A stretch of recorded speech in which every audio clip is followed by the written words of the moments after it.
where to direct that and what the subject of the email is. Just drop us a line, David@TheDavidBowers.com. Tell us how you feel about pay-to-play, especially if you're an artist or a venue owner or a promoter. Love to hear from the people involved in this practice.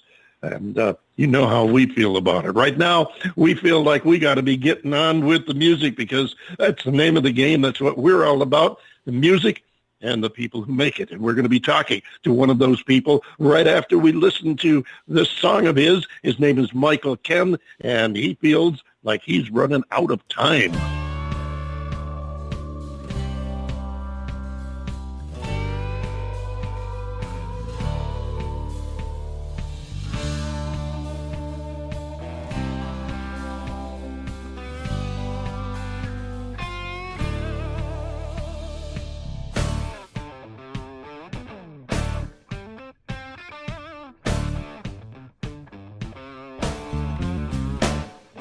Headed down I-40 out of Nashville, Tennessee, making my way back home to Carolina. Spent my last $5 on a cheap jug of wine, 'cause you know it makes me feel so fine. Yeah, I feel, Lord, I feel like I'm running out of time. Whiskey and cigarettes almost took my life, but I found the sun and now I see the light. Raising hell on Friday nights, I can't deny, 'cause I live my life under that neon sign. Yeah, I feel, Lord, I feel like I'm running out of time. Yeah, I feel, Lord, I feel like I'm running out of time. Yep.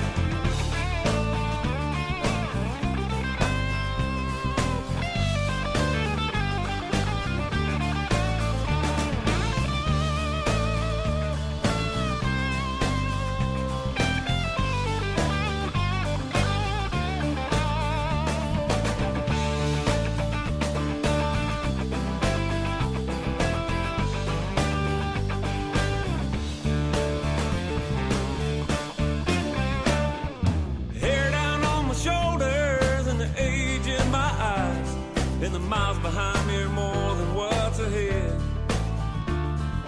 Living for $1 ain't got nothing but a dime. That's the way it is as life is passing you by.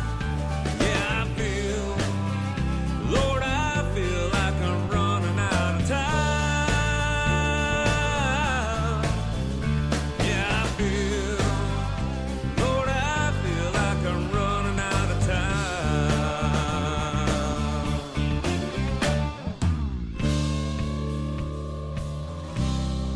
Running out of time.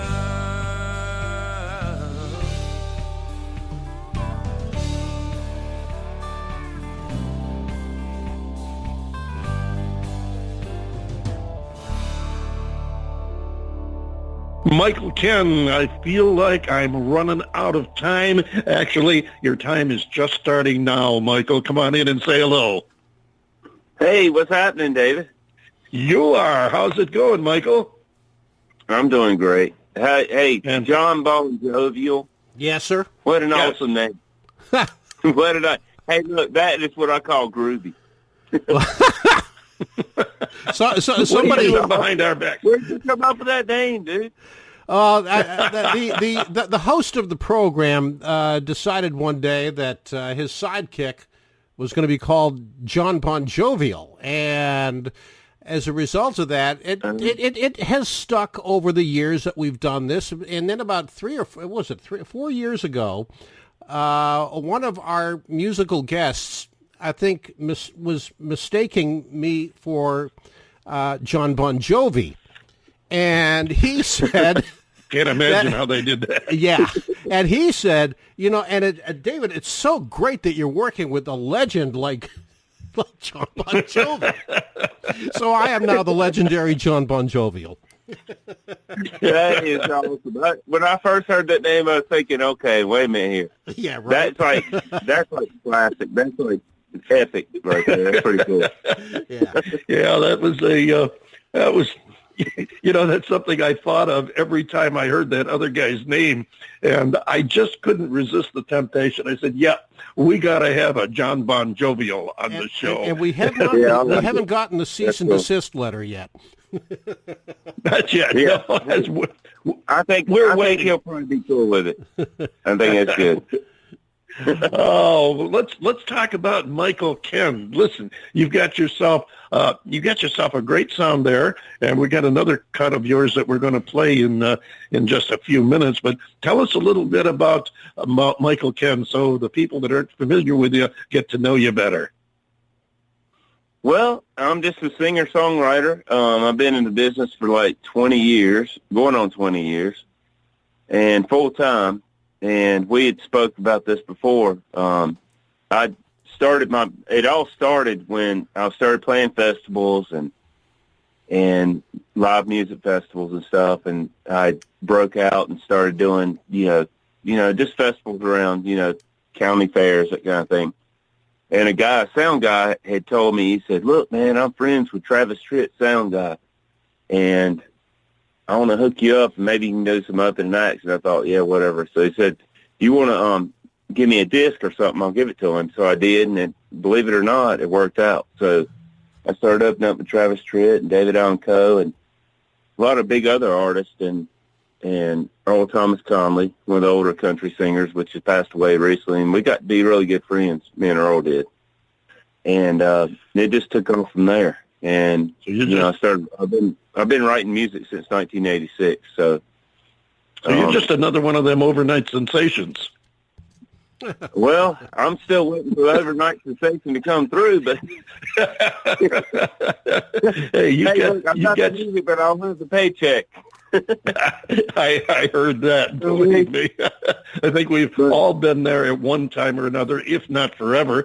But you got yourself a great sound there. You've got some good, solid background there. I wouldn't be surprised if one of these nights it's going to be the overnight. What are you doing now? What, at this moment? Well, not right at this moment, but I mean at this point in time in your career. Gosh, you honey, want to tell us what you're doing now? That's no. Usually, no. We actually have a big party going on here, so I'm stuck in a room trying to be quiet. But oh God, but actually, yeah. Well, we're celebrating our soldiers. I mean, let me tell you. I just want 1 second to say this: that we really appreciate all the guys and girls that have died and are serving for our country. And Amen. It means a lot to us. And I had an uncle of mine that served 3 tours in Vietnam. He died of cancer related to Ancient Orange. I'm sorry to hear that. And bless him for his service. My dad was in the military for years and years, and and my granddad. So we really take it serious here. So, but yeah, we're having a little get together, but yeah. But yeah, wonderful. Right now I'm doing an album. I've got a new album coming out. I've decided to record an album. It's I Go Crazy. Remember the song I Go Crazy from Paul Davis? Yeah. Oh, great song, yes. Yeah. We recut that in Nashville with Jeff King from Reba McEntire's band, guitar player. Right. And it's really a beautiful song. It's come out really good. We made it country. And we've got some older cuts off of that album from my first album from 2005. And so that's what I'm really doing right now. And I'm playing some festivals. But I'm not playing a whole lot of live shows right now, just simply because if I blow my voice out, I can't record. Yeah, I heard that. And for our listeners who aren't aware of this, we pre-record these shows ahead of time. So those mistakes you hear at the top of the show, well, those are all real. We didn't correct them or redub them or anything. That all actually happened. But this was being recorded on Memorial Day of 2019. So, Michael, I'm really happy that you're having a get-together in tribute to all the wonderful men and women who serve and have served our country so well over the years, and we'll get you back to the party here as quickly as we can. We thank you for taking the time out of your day to spend a few minutes with us and tell us about your career and your music. Now, the name of the album coming up again is what? I Go Crazy. I Go Crazy, and that's going to be available about when? Hopefully by the end of the summer. We don't have an exact date. It may be in the fall, but that song you played just now, Running Out of Time, is going to be part of that project. Fantastic, and I want to call you out right this minute. You be sure and keep in touch with us. Let us know when the album's coming out. As a matter of fact, if you get a couple of tracks of it, maybe we can get you scheduled to come back and go through them on the show here, or at least we'll get to play one of them. Whatever. Keep in touch and let us know what's going on and when the album's going to be available, if you would, please. I would definitely do that, and I really appreciate you guys having me here today, too. Oh, it's our pleasure. John Bon Jovial, you have a jovial comment? A legendary comment. Yes, I do. Michael, once you're done with this project that you're working on, of course, most musicians, the only way that they're going to go out and be making any money today, because record sales just don't do it like they did 30 years ago, they'll go out and tour. So what are your touring plans after, this project that you're working on is done and the time will permit? Are you going to be sticking to the East Coast? You're going to be going international? What are you going to do? I would love to go all over. I don't know yet at this time. I've got promoters in Nashville right now, SB Productions. Is promoting me, MK Productions. Lisa Swift with Lisa Swift on Twitter. You guys know her. They've been promoting me a lot, so hopefully we'll find somebody to back a tour. I mean, it like you said, it's a lot of money in the music business. I heard the show you had going on before talking about venues having artists to pay for spots to play. And it's really hard for us to get out there and get there. You have to basically have backers to get you on the road, because that's a very expensive thing. You got bands, you have to pay guys, to go on tour, and you have to have. It's a very expensive move to go down the road. A lot of people go to a show and they don't realize the expense it costs for these guys to be there. I have shows now. I have people that want me to come and play. And they're like, well, we'll pay you this, and we'll feed you, or this or this. And I'm thinking, you don't understand.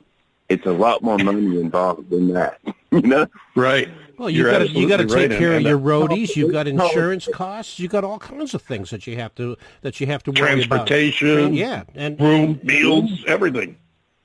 And they don't get it. I mean, it's like, really? I mean, I'm like, and we're independent artists. We don't have a big record label backing us and pushing us down the road. And there's a lot more of that now. Yeah, and that would be a wonderful thing. It'd be great to go and say, okay, good, we'll sign you and we'll put you on a bus and we'll put you on the road. But at the same time, a lot of artists, young artists, don't understand. And I'm not, like I said, I've been here for 20 years. Once you sign on the dotted line, you owe those people that you signed off to. Oh, yeah, they owe you. You owe them that money back. Yeah. And so you have to go out here and you have to put it out. If you put it out there, you better make their money, So when you're an independent artist, you're looking at, okay, I have to have backing to get down the road. I mean, it costs money. You know how it is. Gas money. Absolutely. Travel expenses. You're staying at hotels. And then when somebody sees you on stage, they're like, oh, wow, I love this show. It's all great and everything. But guess what? If we don't make our paycheck, then we're really in the hole. It's like any other business. You have to play it like a business. And I've been doing it for so long that I know I've learned over the last 5 years especially that you really have to pay the piper, basically. You don't play it like it's a business, because it is a business. And this is what people have to realize. Gone are the days where the Fillmore East or West would host a half dozen different bands of national recognition Cream, Hendrix, Jefferson Airplane, where tickets were only $4.50. Now you get one act, and people recoil in horror because the tickets might be $75. But the artist is getting really a very small percentage of that $75 ticket. Exactly. Michael, and it's like our CD